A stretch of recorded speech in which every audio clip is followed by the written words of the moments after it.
مچھیرا اور جن۔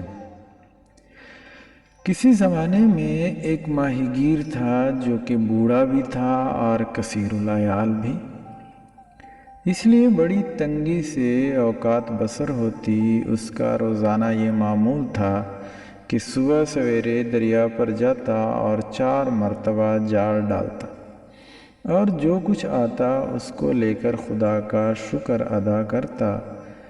ایک دن حسب معمول اس نے جال ڈالا، اسے کھینچا تو بہت بھاری تھا۔ دل میں خیال آیا کہ آج بہت سی مچھلیاں آ گئیں۔ اس نے خوشی سے جال کو نکالا، دیکھا تو اس میں ایک مردہ گدھے کی لاش تھی۔ یہ دیکھ کر بہت غمگین ہو گیا۔ پھر جال ڈالا تو کیچڑ مٹی آئی۔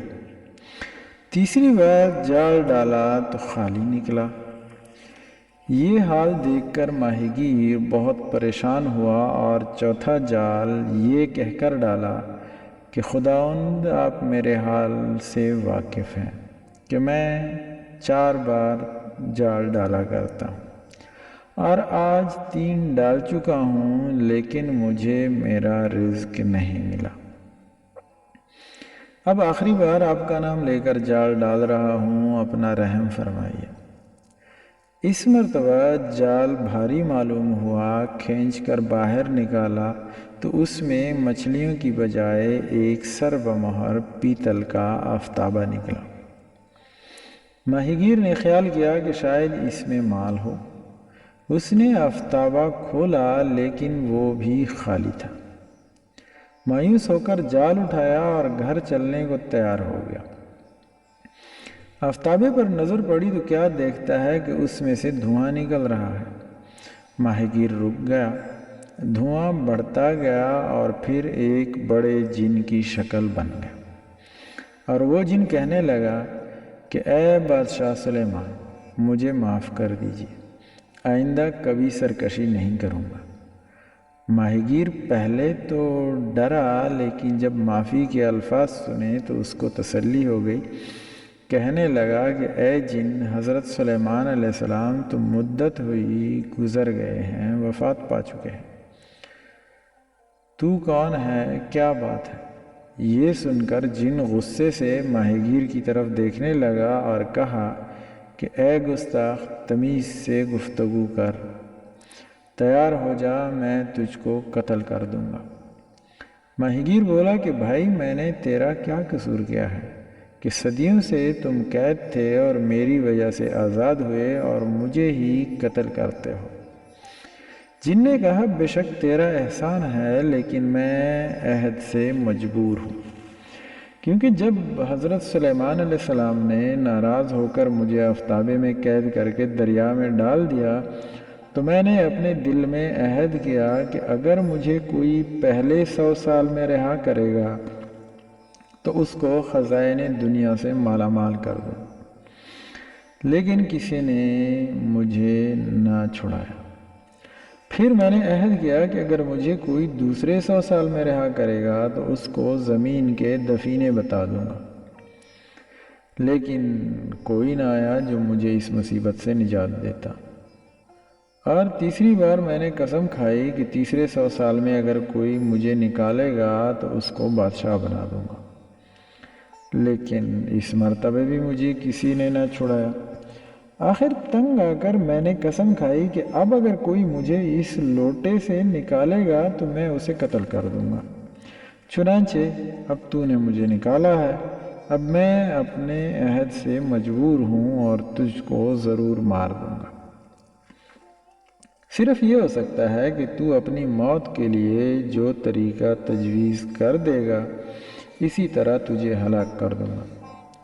ماہی گیر دل میں بہت ہراساں ہوا، لیکن سکون برقرار رکھا اور کہنے لگا کہ تم نے جو اتنے طویل عہد و پیمان سنائے ہیں، ممکن ہے یہ صحیح ہو، لیکن مجھے یہ شبہ ہے کہ تم اس آفتابہ میں نہیں تھے بلکہ کہیں دور سے آئے اور اب مجھے خواہ مخواہ قتل کرنا چاہتے ہو۔ یہ سب ہیلے بہانے ہیں۔ جن نے کہا تجھے یقین نہیں آتا تو مجھ کو جھوٹا سمجھتا ہے؟ ماہی گیر نے کہا کہ آنکھوں سے دیکھے بغیر کیسے مان لوں کہ اتنا بڑا پہاڑ سا جن اس چھوٹے سے آفتابے میں بند تھا؟ جن نے کہا اچھا لے دیکھ۔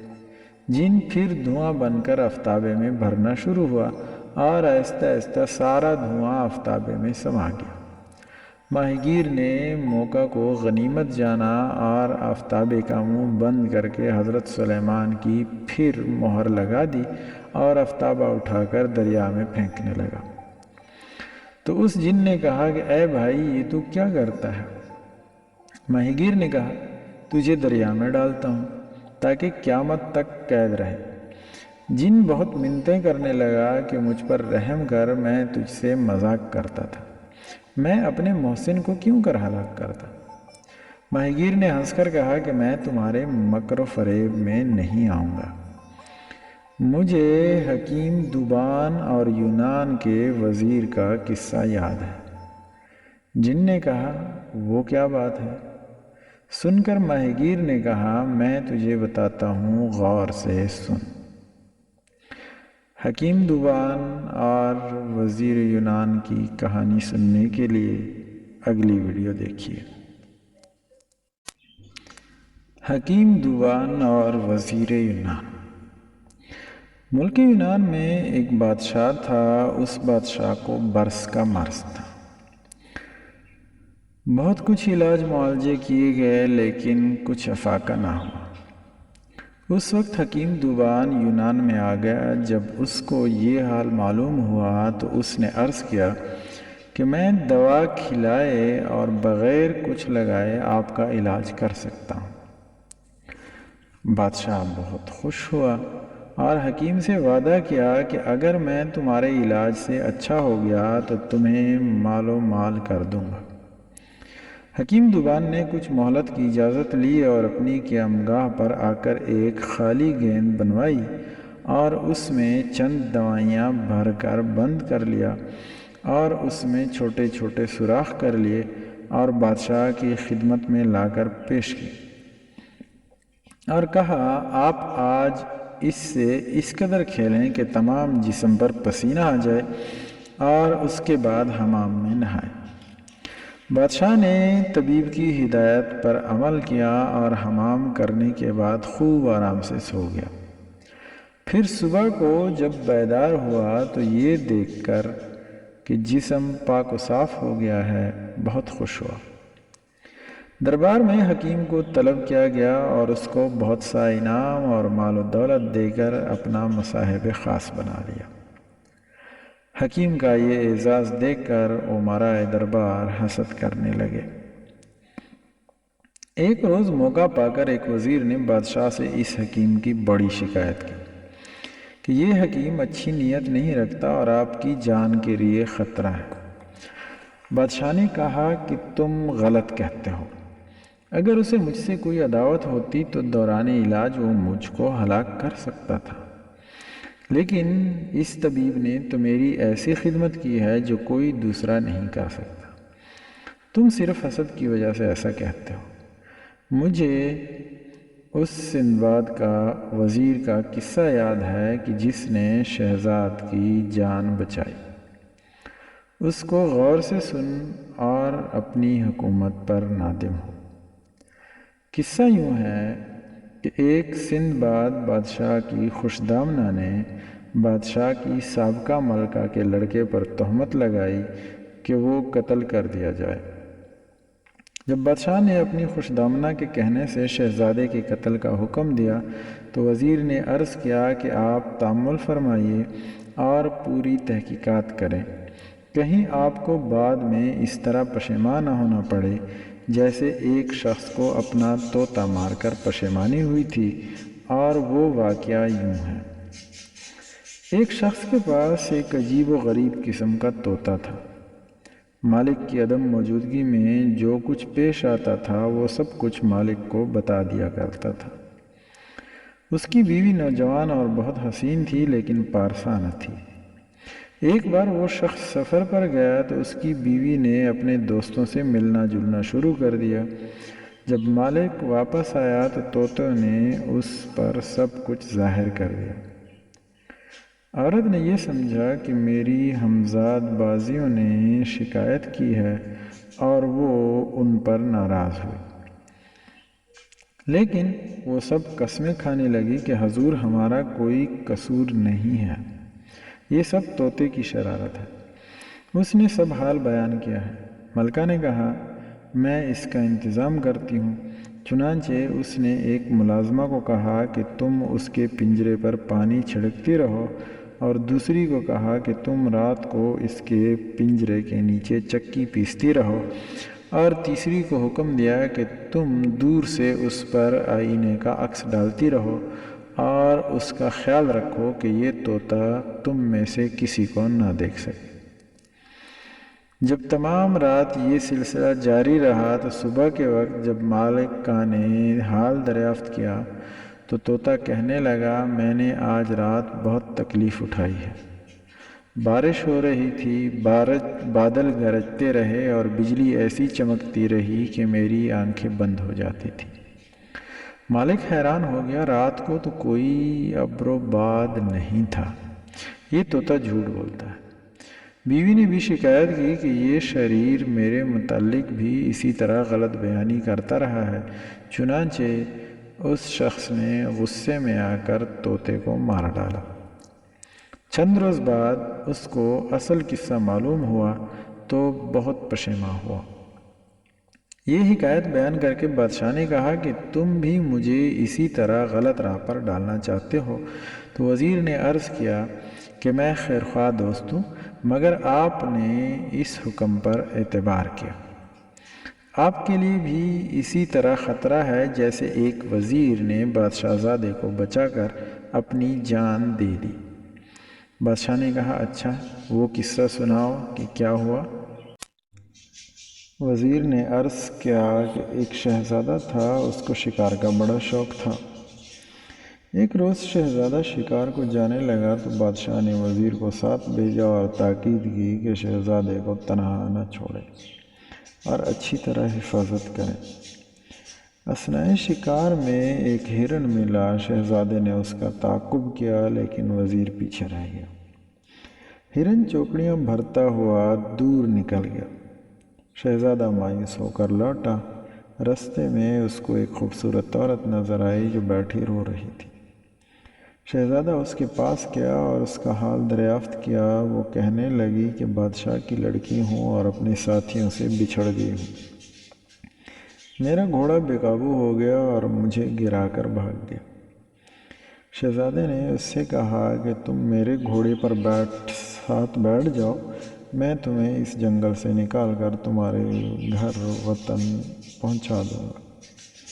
وہ شہزادے کے ساتھ سوار ہو گئی اور جب وہ ایک ویران مقام پر پہنچی تو وہ گھوڑے سے کود پڑی اور آواز دی کہ بچوں جلدی آؤ، میں تمہارے لیے شکار لائی ہوں۔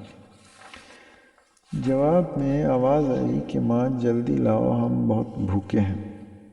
شہزادہ سمجھ گیا کہ میں غول بیانی میں پھنس گیا ہوں تو اس نے بڑی ہوشیاری کے ساتھ اپنے گھوڑے کا رخ پھیرا اور اللہ سے دعا کرتا ہوا بھاگا۔ ہر چند عورت آوازیں دیتی رہی کہ صاحب تم کو کوئی وہم ہے اور مجھے یہاں کیوں چھوڑے جا رہے ہو، لیکن شہزادے نے پلٹ کر نہیں دیکھا۔ آخر کچھ دیر کے بعد شہزادہ گھر پہنچ گیا اور اللہ کا شکر بجا لایا۔ جب وہ گھر واپس آیا تو اس نے یہ حادثہ باپ سے بیان کیا۔ بادشاہ وزیر کی غفلت پر سخت برہم ہوا اور اسے قتل کر دیا۔ وزیر نے یہ حکایت بیان کر کے عرض کیا کہ شہنشاہ کو ایک نئے آدمی پر اعتبار نہیں کرنا چاہیے، اور ممکن ہے کہ جس طرح اس حکیم نے ایک گیند بنا کر آپ کا مرض رفع کر دیا، کسی دن کوئی پھول سونگھا کر آپ کے دشمنوں کی جان خطرے میں ڈال دے۔ بادشاہ فقیر کے اس فکرے میں آ گیا اور فیصلہ کیا کہ اس حکیم کو قتل کر دینا چاہیے۔ چنانچہ اس نے دربار میں اس حکیم کو طلب کیا اور کہنے لگا کہ مجھے معلوم ہوا ہے کہ تم کسی دوسرے کے جاسوس ہو اور میری جان لینے آئے ہو، اس لیے میں تمہیں قتل کرا دینا چاہتا ہوں۔ حکیم نے دست بستہ عرض کیا کہ بادشاہ سلامت کو اختیار ہے، لیکن میرا کوئی قصور نہیں۔ اگر خدا نخواستہ مجھے حضور سے کوئی پرخاش ہوتی تو جب میں حضور کا علاج کر رہا تھا اسی وقت نقصان پہنچا دیتا۔ اہل دربار نے بھی سفارش کی کہ آج تک ہم نے حکیم صاحب کی کوئی حرکت مشتبہ نہیں دیکھی، لیکن وزیر نے ایسی آگ نہیں لگائی تھی جو آسانی سے بجھ جاتی۔ بادشاہ نہ مانا۔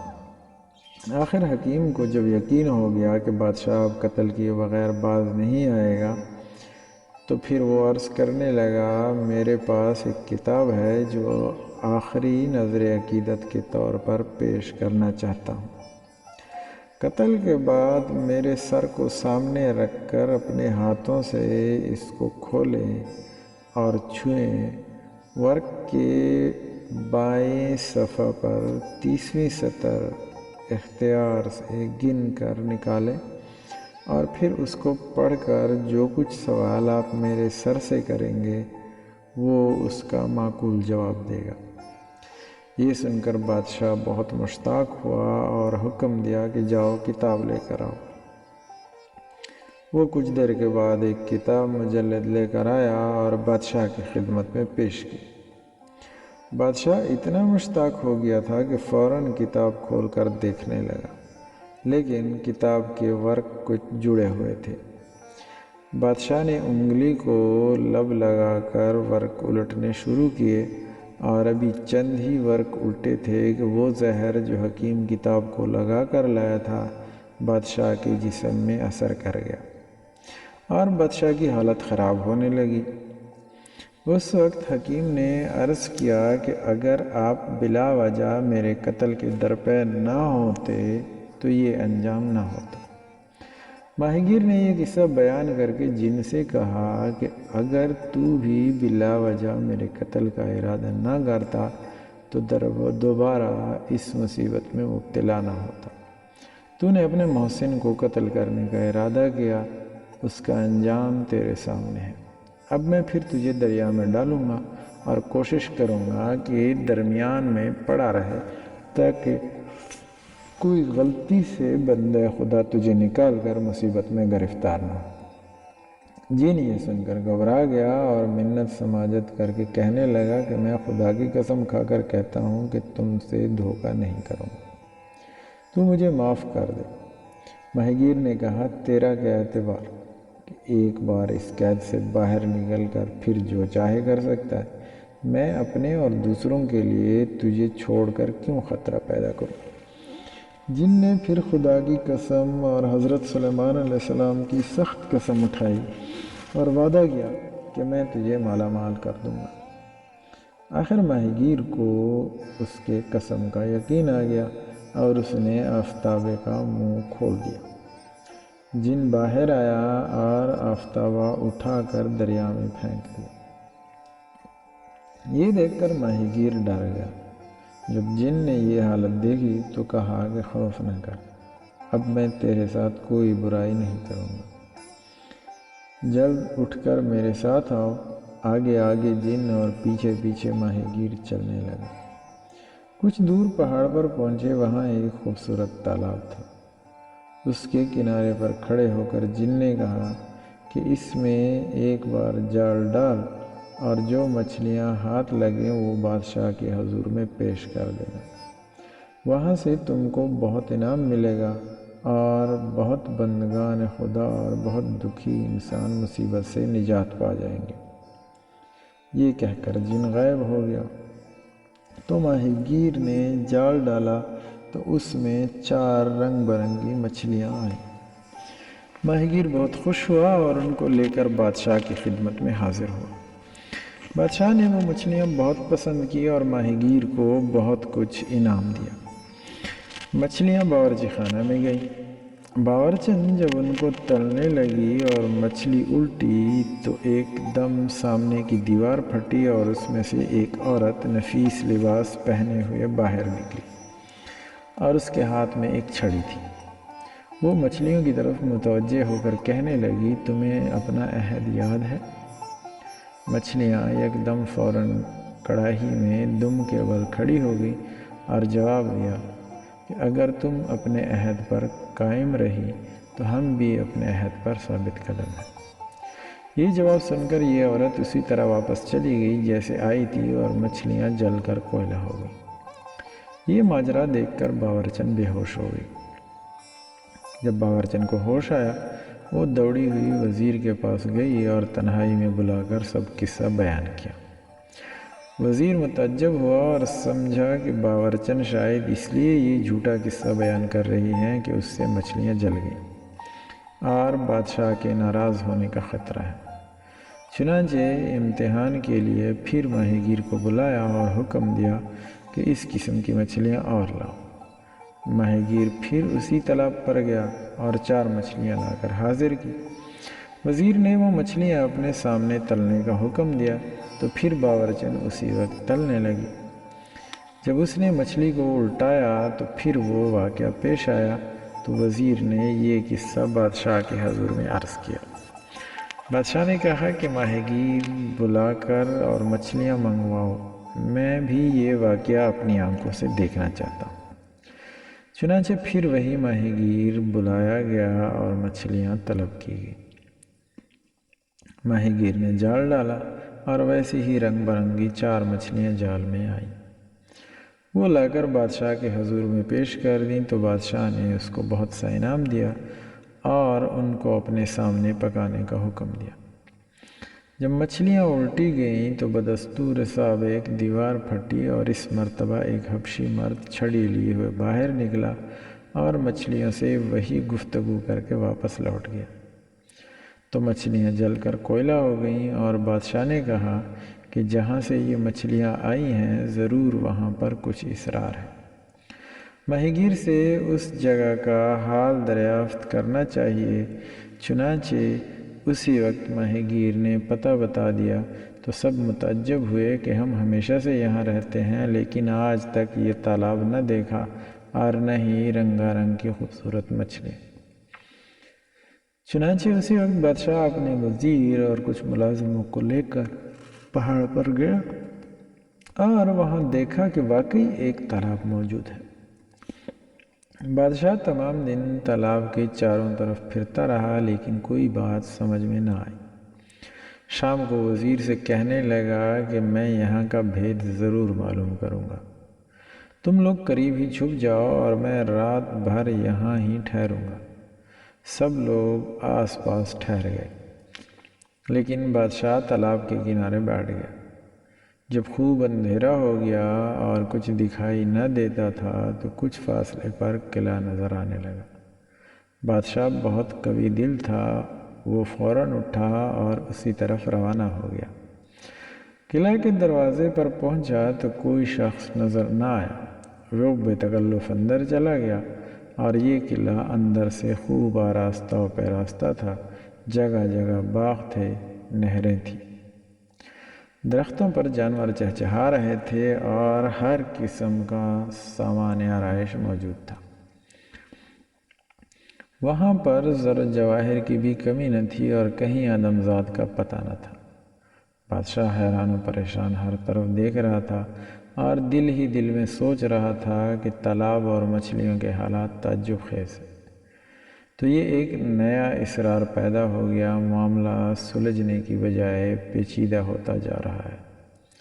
اور ابھی انہی باتوں پر غور کر رہا تھا کہ رونے کی آواز اندر سے آئی۔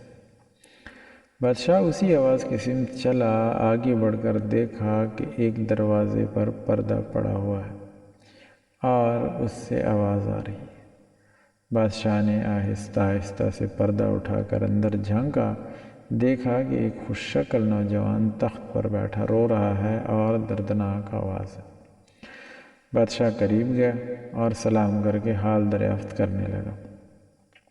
اس نوجوان نے عذر کیا کہ آپ معاف فرمائیں، میں اٹھنے سے سخت معذور ہوں۔ بادشاہ نے کہا کہ تکلیف کی کوئی بات نہیں، آپ برائے کرم اس قلعہ اور تالاب کا حال مجھ سے بیان کریں اور اپنی سرگزشت بھی سنائیں۔ مجھ سے کچھ خدمت ممکن ہو سکی تو اس میں دریغ نہ کروں گا۔ وہ تو نوجوان اب دیدہ ہو گیا اور بولا کہ یقیناً یہ خداوند کریم کی بڑی مہربانی ہے جو اس نے آپ کو یہاں بھیجا۔ اور اب میں اپنا حال عرض کرتا ہوں۔ شاہ محمود جو اس ملک کا بادشاہ ہے، میں اس کا اکلوتا بیٹا ہوں اور میری شادی چچا کی لڑکی سے ہوئی تھی۔ ہم آپس میں محبت کرتے تھے۔ جب میرے والد کا انتقال ہو گیا تو میں تخت نشین ہوا اور ہم دونوں 5 برس تک عیش و آرام کی زندگی بسر کرتے رہے۔ اس عرصے سے مجھے اپنی بیوی سے کسی قسم کا کوئی شبہ نہیں تھا اور میں ایک دیانتدار اور شریف آدمی کی طرح ان کے ہر ایک کام میں اعتماد کرتا رہا۔ چنانچہ ایک روز اتفاق کیا، ملکہ حمام میں گئیں۔ دوپہر کا وقت تھا اور میں سونے کے لیے لیٹ گیا۔ خواصیں جو ملکہ کے ساتھ ہمیشہ رہتی تھی مجھے پنکھا جھلنے لگی۔ تھوڑی دیر کے بعد وہ سمجھی کہ میں سو گیا ہوں، حالانکہ میں اس وقت بالکل جاگ رہا تھا۔ چنانچہ وہ آپس میں آہستہ آہستہ باتیں کرنے لگی۔ ایک بولی کہ دیکھو ہمارا بادشاہ کیسا خوبصورت اور نوجوان ہے، لیکن ملکہ اس کے باوجود ادنیٰ سے حبشی غلام سے عشق کر رہی ہے اور اس نیک آدمی کو آج تک کوئی علم نہیں ہے۔ دوسرے نے جواب دیا کہ اس بیچارے کو کس طرح سے خبر ہوگی؟ ملکہ جب اس موئے حبشی سے ملنے جاتی ہے تو اس کو بے ہوشی کی دوا پلایا کرتی ہے۔ یہ بات سن کر میرے ہوش و حواس جاتے رہے اور دماغ سن ہو گیا۔ میں اس وقت مصلحتاً سوتا بنا رہا۔ تھوڑی دیر میں میری بیوی حمام سے واپس آ گئی، لیکن میں نے تحقیقات سے پہلے اس سے کچھ نہ کہا، اور شام کو سونے کے وقت حسب معمول وہ میرے لیے شراب کا کٹورا لائی۔ میں سمجھ گیا کہ اسی طرح مجھے بے ہوش کر کے مجھے بیوقوف بنایا جاتا ہے۔ میں نے گلاس تو لے لیا، لیکن ملکہ کی آنکھ بچا کر اس کو پینے کی بجائے دوسری طرف گرا دیا اور خود سونے کے لیے لیٹ گیا۔ اور جب ملکہ کو یقین ہو گیا کہ میں بے ہوش ہو گیا ہوں تو اس نے لباس فاخرہ پہن لیا اور باہر کی طرف چل دی۔ پھر میں بڑی آہستگی سے بستر سے اٹھا اور اس کے پیچھے پیچھے روانہ ہو گیا۔ ملکہ یعنی میری بیوی محل سے نکل کر ایک ویران میدان میں آ گئی، جہاں کے ایک حبشی غلام جو غالباً اسی کے انتظار میں ہی ٹھہر رہا تھا موجود تھا۔ جب ملکہ وہاں پہنچی تو دونوں ایک دوسرے کے ساتھ لیٹ گئے، پھر آرام و اطمینان سے محبت کی باتیں کرنے لگے۔ میرے تن بدن میں آگ لگ گئی اور میں اس جگہ جھاڑی کی آڑ میں ٹھہر گیا۔ جب وہ حبشی غلام اور ملکہ میرے قریب سے گزرے تو میں نے تلوار سے حملہ کر دیا۔ غلام میرے وار سے زخمی ہو کر گر پڑا اور ملکہ یعنی میری بیوی اس اچانک وار سے پریشان ہو گئی۔ اس واسطے مجھے پہچان نہ سکی اور میں اس کو وہیں چھوڑ کر محل میں واپس آیا اور اپنے بستر پر لیٹ گیا۔ تھوڑی دیر بعد ملکہ واپس آ گئی اور یہ اطمینان کر گئی کہ میں سو رہا ہوں، خود بھی آرام کرنے کے لیے لیٹ گئی۔ صبح میں حسب معمول دربار میں چلا گیا اور اپنا کاروبار سلطنت انجام دیتا رہا۔ جب میں محل میں واپس آیا تو میں نے دیکھا کہ ملکہ ماتمی لباس پہنے بیٹھی ہوئی ہے اور اداس ہے۔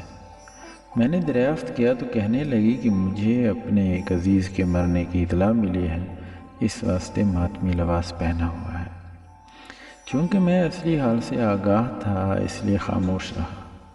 کئی روز گزر گئے لیکن ملکہ کا ماتمی لباس نہ اترا۔ میں بھی یہ معلوم کرنے کی فکر میں تھا کہ کمبخت حبشی کا کیا انجام ہوا۔ ایک دن آخر پتہ چلا کہ وہ مرا نہیں، صرف زخمی ہو گیا ہے۔ لہٰذا ایک رات میں نے پھر ملکہ کا تعاقب کیا۔ وہ ایک مکان میں پہنچی جہاں وہی حبشی غلام زخمی پڑا تھا۔ اس کے قریب بیٹھ گئی اور بڑے پیار سے کہنے لگی کہ مجھ سے بات کر، میں اپنی جان تک دینے کے لیے تیار ہوں۔ لیکن وہ ملعون خاموش رہا۔ اس وقت مجھ پر جنون سوار ہوا اور میں غصے کی حالت میں سامنے جا کر کھڑا ہو گیا اور ارادہ کیا کہ دونوں کو قتل کر دو۔ یہ دیکھ کر ملکہ میری طرف بڑھی اور کچھ پڑھ کر میری طرف پھونک مار دی۔ میرا وہ ہاتھ جس میں تلوار تھی وہ بالکل ہی بیکار ہو گیا۔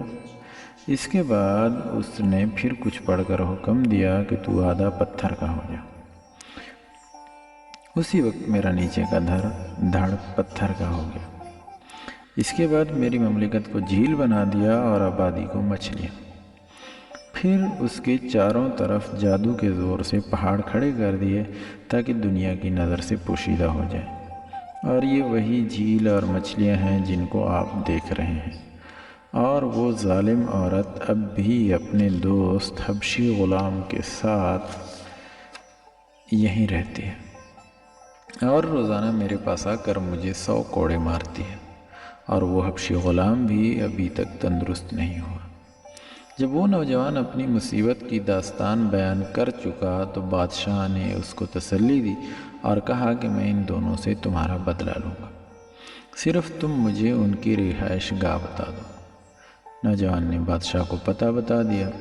بادشاہ نہایت احتیاط سے اس مکان پر پہنچا اور دیکھا کہ ملکہ کا محبوب حبشی ایک آراستہ چھپر کھٹ پر آرام سے سو رہا تھا۔ بادشاہ دبے پاؤں اندر گیا اور حبشی پر تلوار کا بھرپور وار کیا اور اس کا قصہ تمام کر دیا۔ اس کے بعد حبشی کی لاش دوسرے کمرے میں چھپا دیا اور خود کپڑا اوڑھ کر اسی چھپر کھٹ پر لیٹ گیا۔ تھوڑی دیر بعد پھر وہ ملکہ آئی اور بہت محبت بھرے انداز سے کہنے لگی، آخر تم مجھ سے کیوں ناراض ہو اور اپنے منہ سے کیوں نہیں بولتے؟ میں نے تمہارے انتقام میں تمام سلطنت برباد کر ڈالی اور اپنے شوہر کو آدھا پتھر کا بنا دیا، اور پھر تم پر ہاتھ اٹھانے کے جرم میں اب تک 100 کوڑے روزانہ مارتی ہوں۔ بادشاہ جو کہ حبشی کی جگہ لیٹا تھا وہ مریضوں کی طرح بہت آہستہ سے آواز میں بولا کہ تم اپنے شوہر کو روزانہ مارتی ہو اور اس کی چیخ و پکار سے مجھے بہت تکلیف ہوتی ہے۔ میں چاہتا ہوں کہ تم اس کو اپنی اصلی حالت میں لوٹا دو۔ ان تمام لوگوں کو بھی اپنے سحر سے نجات دے دو جو مچھلیاں بنے ہوئے اس جھیل میں بیٹھے ہیں، اور اس مملکت کو بھی اس اصلی صورت میں کر دو، کیونکہ یہ سب لوگ میرے لیے بد دعا کرتے ہیں، اسی لیے صحت نہیں ہوتی۔ ملکہ نے کہا، میری جان یہ کوئی بڑی بات ہے، میں ابھی سب کو ویسا ہی کر دیتی ہوں کہ جیسے پہلے تھے۔ چنانچہ ملکہ نے سحر پڑا اور ہر شے اپنی اصلی صورت پر آ گئی۔ وہ نوجوان بھی مصیبت سے رہا ہو گیا۔ نہ وہ جھیل تھی نہ وہ پہاڑ، بلکہ ایک آباد ملک ہو گیا۔ بادشاہ کی فوج جو اس کے ہمراہ آئی ہوئی تھی خود بخود دور ہو گئی، کیونکہ یہ علاقہ سحر کی وجہ سے بادشاہ کے ملک کے قریب نظر آ رہا تھا، ورنہ اصل میں کافی دور تھا۔ جب ملکہ اس سے فارغ ہو گئی تو پھر حبشی غلام کے پاس آئی، کیونکہ اب تک وہ یہی سمجھ رہی تھی کہ چھپر کٹ پر اس کا محبوب سو رہا ہے، اور کہنے لگی کہ میں نے وہ تمہارے حکم کی تعمیل کر دی ہے۔ خدا کے لیے اب تو منہ کھولو اور مجھ سے بات کرو۔ بادشاہ نے جو حبشی کی جگہ لیٹا ہوا تھا اس کے قریب آنے کا اشارہ کیا۔ ملکہ جو ہی اس کے قریب پہنچی تو اس نے اٹھ کر تلوار کا ایسا ہاتھ مارا کہ سر کٹ کر دور جا گرا۔ اس کے بعد بادشاہ وہاں سے نکلا اور اس نوجوان کو تلاش کیا جو یہاں کا بادشاہ تھا۔ پھر اس کو ہمراہ لے کر دونوں ملونوں کی لاشیں دکھائیں۔ یہ دیکھ کر شہزادہ قدموں پر گر پڑا اور بہت شکریہ ادا کیا۔ تمام رعایا کو حالات کا علم ہوا تو سب خدا کا شکر بجا لائے اور بادشاہ کے ممنون ہوئے۔